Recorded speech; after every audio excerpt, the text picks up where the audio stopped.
Hello guys, welcome back to the day to day review. అలసట లేని భీకర యుద్ధం, అలలుగా పారే ఏరుల రక్తం, వలసపోయినా అలిసిపోయినా ఆగని మహారణం, నేలపైన దండయాత్ర, మట్టి కింద మృతదేహాలు. ఈ అలజడి ఎవరి కోసం? కన్ఫామ్గా విజయ్ దేవరకొండ కంబ్యాక్ కోసం. దీనికి సపోర్ట్ చేసిన ఎన్టీఆర్ అన్న వాయిస్ ఓవర్ నిజంగా ఎక్స్ట్రాడినరీగా ఉంది.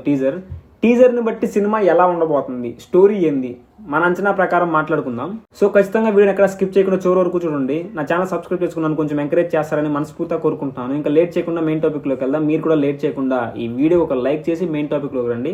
కింగ్డమ్ టీజర్ గురించి మాట్లాడుకున్నట్లయితే టీజర్ అయితే నాకు చాలా బాగా నచ్చింది. విజయ్ దేవరకొండ పెద్దగా కనిపించలేదు, 3-4 సీన్లు అయితే కనిపించినాయి. టీజర్ చాలా ఇంట్రెస్టింగ్ గా ఉంది. ఇంట్రెస్టింగ్ గా ఉండటానికి కొన్ని థింగ్స్ ఉన్నాయి. ఏంటంటే ఎన్టీఆర్ అన్న వాయిస్ ఓవర్ ఇవ్వడం. ఈ వాయిస్ ఓవర్ గురించి మాట్లాడుకుందాం. ఫస్ట్ చాలా సర్ప్రైజింగ్ అనిపించింది నాకు. ఎందుకంటే టీజర్ కి ముందు రూమర్ ఒకటి వినిపించింది. నేనది రూమరే అనుకున్నా, ఎందుకంటే చాలా రూమర్స్ వినిపిస్తున్నాయి ఈ మధ్య.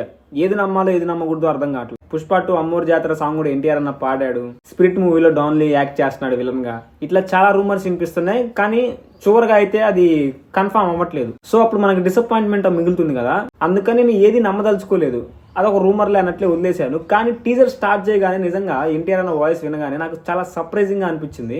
ఎన్టీఆర్ అన్న వాయిస్ ఓవర్ ఇవ్వడంలో నాకు ఒకటి నచ్చలేదబ్బా. అది నచ్చలేదు కాదు, కొంచెం అన్సాటిస్ఫైగా అనిపించింది. ఏంటంటే అది ఒక చోట ఏమో ఎన్టీఆర్ అన్న వాయిస్ లాగా అనిపించింది, ఇంకో చోట ఏమో ఎన్టీఆర్ అన్న వాయిస్ లాగా అనిపించలేదు. అట్లా 2-3 సార్లు అనిపించింది. నాకే అలా అనిపించిందా లేదా మీకు కూడా అలానే అనిపించిందో ఖచ్చితంగా కామెంట్ చేయండి. అంటే నేను కూడా తెలుసుకోవాలి కదా, అది నా ప్రాబ్లమా లేకపోతే నిజంగా టీజర్లో అట్లా ఉందా అని చెప్పేసి. ఒకవేళ నా ప్రాబ్లం అయితే నేనే మార్చుకుంటాను హాస్పిటల్లో చూపించుకొని. సో అందుకోసమే అడుగుతున్నాను. ఇంకా నెక్స్ట్ వచ్చేసి విజయ్ దేవరకొండ కొంచెం కొత్త లుక్లో కనిపించడు. ఇప్పుడు దాకా వచ్చిన సినిమాలు అన్నింటిలో చాలా రొటీన్ లుక్ అనిపిస్తుంది. అంటే జస్ట్ హెయిర్ స్టైల్ మారినట్లే అనిపిస్తుంది తప్ప ఆయన క్యారెక్టర్ కానీ, ఆయన బాడీ కానీ, ఆయన పర్సనాలిటీ కానీ మారినట్లయితే అనిపించదు. చాలా రొటీన్గా అనిపిస్తుంది ప్రతి సినిమాలో. కానీ ఈ సినిమాలో తన లుక్ మారిపోయింది కదా, చాలా కొత్తగా అనిపించాడు నాకు. సో అది కూడా ఒక కారణం అనమాట. టీజర్ చాలా మంచిగా అనిపించడానికి, సినిమా పైన హైప్ క్రియేట్ అవ్వడానికి.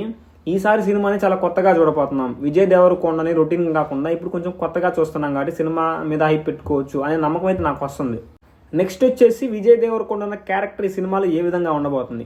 చాలా మంది అంటున్నారు మిలిటరీ ఆఫీసర్ అని చెప్పేసి, పోలీసర్ అని చెప్పేసి అంటున్నారు.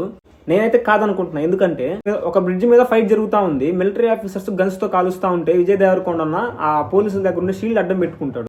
ఆ షీల్డ్ ఎందుకు పెట్టుకుంటాడంటే అది పోలీస్ ఆఫీసరే పెట్టుకోవాలని రూల్ ఏం లేదు. అక్కడ ఒక ఫైట్ జరుగుతుంటే అది అడ్డుగా పెట్టుకునే అవకాశం కూడా ఉంది. సో పోలీస్ లా కన్సిడర్ చేయను నేను. ఇంకో సీన్ లో చూసుకున్నట్లయితే ఆ మిలిటరీ ఆఫీసర్స్ మధ్యలోంచి వెళ్తా ఉంటాడు. అప్పటిదాకా విజయ్ దేవరకొండ మీద ఫైర్ చేసిన వాళ్ళు సడన్ గా విజయ్ దేవరకొండకి రెస్పెక్ట్ ఇస్తూ దారి ఎందుకు ఇస్తారు? అక్కడ ఏం జరిగిందంటే విజయ్ దేవరకొండను ఫస్ట్ ఒక ఎనిమీ లాగా చూస్తారు. అంటే ఒక ఎనిమీ కావచ్చు, లేకపోతే ఒక విలన్ లాగా చూస్తారు. తర్వాత సడన్ గా అతను మనవాడే మంచోడు అని తెలిసినప్పుడు దారిస్తూ ఉంటారు. అండ్ ఇంకో సీన్ లో జైల్లో కనిపిస్తారు. 2 సీన్లోనే జైల్లో కనిపించేది. ఒకటేమో వర్షం పడతా ఉంటే ఆ జైలు డ్రెస్ వేసుకుని పైకి చూసి అరుస్తూ ఉంటాడు. ఇంకోటేమో లాస్ట్ లో ఉంటది, ఏదైనా కానీ ఈసారి మొత్తం తగలబెట్టేస్తా అని చెప్పేసినట్టు మాట్లాడతారు కదా, అక్కడ కూడా జైల్లో ఉన్నట్లే ఉంటుంది. వెనక విజువల్స్ కానీ చూసుకున్నట్లయితే జైల్లో ఉన్నట్లే ఉంది బ్యాక్గ్రౌండ్ చూసుకుంటే.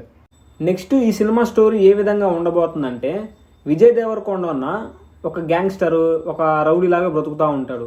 సడన్ గా ఏదైనా ఇష్యూ మీద విజయ్ దేవరకొండని అరెస్ట్ చేసి జైల్లో పెడతారు. ఒక రాజ్యం అయితే ఉంటది. అంటే ఎట్లాంటి రాజ్యం అంటే రాజు లేని రాజ్యం. ఒక యుద్ధంలో కావచ్చు, లేకపోతే రాజు చనిపోయి ఉండొచ్చు ఏదో ఒక విధంగా, రాజు లేని రాజ్యంగా బ్రతికే ఒక రాజ్యం అనమాట. ఈ రాజ్యం ఎక్కడ ఉంటదంటే మారుమూల ద్వీపంలో. అంటే ఇప్పుడు దేవరా సినిమాలో గనక కొండ ప్రాంతాల్లో చుట్టూ సముద్రం వేసుకుని ఎట్లా బ్రతుకుతారో ఆ విధంగా ఈ రాజ్యం కూడా ఈ సముద్రంలో ఎక్కడో ఒక ద్వీపంలో బ్రతుకుతూ ఉంటారు. వీళ్ళకి తెలిసిద్ది అనమాట, రాజు మళ్ళీ పుట్టాడు, మా రాజ్యానికి సంబంధించి, లేకపోతే మా రాజుల వంశానికి సంబంధించి మా రాజ్యానికి రాజు అవ్వాలని సంకల్పంతో ఒక రాజు పుట్టాడు. ఆ రాజు కోసం ఈ రాజ్యం వాళ్ళు యుద్ధం చేస్తారనమాట మిలిటరీ వాళ్ళతో. మిలిటరీ వాళ్ళతో ఎందుకు యుద్ధం చేస్తారంటే విజయ్ దేవరకొండ ఆల్రెడీ జైల్లో ఉంటాడు. ఈ రాజ్యం వాళ్ళు ఏదైనా చేసి విజయ్ దేవరకొండను విడిపించి ఆ రాజ్యానికి తీసుకెళ్తారు. ఈ ట్రైలర్లో, ఈ టీజర్లో మనకు ఒక షాట్ అయితే ఉంది. ఒక కిరీటాన్ని గుడ్డలో కట్టి తీసి దాన్ని నిప్పుల్లో పడితే ఆ గుడ్డ కాలిపోయి కిరీటం బయటపడుతుంది కదా, ఆ విధంగా ఒక షాట్ అయితే ఉంది. ఎన్టీఆర్ అన్న వాయిస్ చూసుకున్నట్లయితే ఇంత పెద్ద యుద్ధం జరుగుతుంది, భీకర యుద్ధం అంటాడు, రక్తపాతం అంటాడు. ఈ రాజ్యం వాళ్ళు ఎవరి కోసం వెయిట్ చేస్తున్నారంటే ఒక రాజు కోసం. ఆ రాజు కాలచక్రాన్ని బ్రేక్ చేసి పునర్జన్మనైతే మళ్ళీ పొందాడు అని చెప్పేసి. ఆ పునర్జన్మ ఎవరో కాదు, దేవరకొండ మళ్ళీ పుట్టడం అంట. అంటే గతంలో చనిపోయిన రాజు మళ్ళీ ఈ రాజ్యం కోసం మళ్ళీ రాజు అవ్వాలని పుడతాడు. సో ఆ విషయాన్ని విజయ్ దేవరకొండ తెలిసేలా చేస్తారు.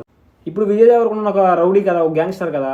ఈ మిలిటరీ వాళ్ళైతే విజయ్ దేవరకొండ కోసం అయితే గాలిస్తూ ఉంటారు. ఈ మిలిటరీ వాళ్ళు అడవిలోకి వెళ్తారనమాట.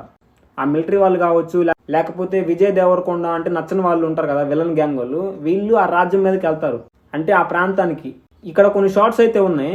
ఈ పడవలో ఒక సెలయర్లో వెళ్తున్నట్లు ఉంది. అండ్ ఇంకోటి, ఈ కత్తిని చూసుకున్నట్లయితే ఒక ఎముక తయారు చేసిన కత్తి, దాని మీద ఒక ట్రైబల్ ఏరియాకి సంబంధించిన ఒక లాంగ్వేజ్ తో కొన్ని సింబల్స్ అయితే ఉన్నాయి. అండ్ ఈ టీజర్ లో మనకి చాలా చోట్ల ఈ అడవిలో పరిగెత్తున్నట్లు, ఏదో యుద్ధం జరుగుతున్నట్లు, అక్కడ రక్తపాతం, డెడ్ బాడీలు ఇవన్నీ.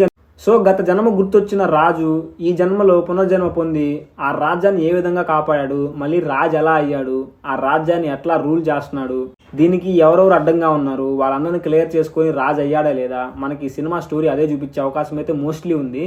అండ్ ఈ షాట్ లో చూడండి, ఒక బ్రిడ్జ్ మీద ఫైట్ జరుగుతూ ఉంటది. మిలిటరీ వాళ్ళైతే హీరోని చూసి కాలుస్తూ ఉంటే ఆ పోలీసుల దగ్గర ఉండే ఆ షీల్డ్ని అడ్డం పెట్టుకుంటాడు విజయ్ దేవరకొండ. తర్వాత అదే షాట్ తర్వాత ఆ మిలిటరీ వాళ్ళే విజయ్ దేవరకొండకి దారిస్తూ ఉంటారనమాట. అంటే అక్కడ ఏదో జరిగింది. అంటే ఈ నక్సలైట్లు వచ్చేసి ఒక మిలిటరీ హెడ్ని పట్టుకొని పీక మీద కత్తి పెట్టి మా వాడిని వదిలేయండి అని చెప్పడము, ఇట్లాంటిది ఏదో జరిగి ఉంటుంది. అందుకే ఆ మిలిటరీ వాళ్ళు కామ్గా ఉన్నారు. సో నేనైతే స్టోరీ ఈ విధంగానే ఉండబోతుందేమో అని నాకైతే చాలా గట్టి నమ్మకం అయితే ఉంది. ఇంకా ఈ టీజర్లో బీజిఎం గమనించినట్లయితే చాలా బాగా అనిపించింది. నాకైతే దేవరా సినిమా గుర్తొచ్చింది అబ్బా. ఎందుకంటే దేవరా సినిమాలో హీరో ఎన్టీఆర్ గారు, ఈ సినిమాలో వాయిస్ ఓవర్ ఇచ్చారు. ఈ 2 సినిమాలకి మ్యూజిక్ డైరెక్టర్ కూడా అనిరుద్ధ్ గారే. ఈ 2 సినిమాలు కూడా ఈ కొండ ప్రాంతం, సముద్రం, రాజు, రాజ్యాలు ఇట్లానే అనిపించినాయి. అండ్ ఈ 2 సినిమాల్లో కూడా కలర్ గ్రేడింగ్ ఒకేలాగా ఉంటుంది. సో నాకైతే దేవరా పార్ట్ 2ని మళ్ళీ చూస్తున్నానేమో, దేవరా పార్ట్ 2కి సంబంధించిన టీజర్ ఏమైనా వదిలారేమో అని సరదాగా అనిపించింది.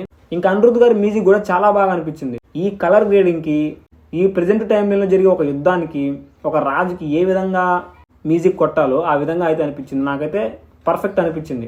నేను చెప్పిన ఈ స్టోరీ ఎంతవరకు నిజమవుతుంది, దానిపైన మీ అభిప్రాయం ఏందో ఖచ్చితంగా కామెంట్ చేయండి. ఇప్పటి వరకు వీడియో చూసినందుకు నిజంగా థ్యాంక్ యూ సో మచ్ అండి. నన్ను ఇలానే సపోర్ట్ చేస్తూ, ఎంకరేజ్ చేస్తూ నా ఛానల్ సబ్స్క్రైబ్ చేసుకుంటారని మనస్ఫూర్తిగా కోరుకుంటున్నాను. నెక్స్ట్ వీడియోలో మళ్ళీ కలుద్దాం. బాయ్.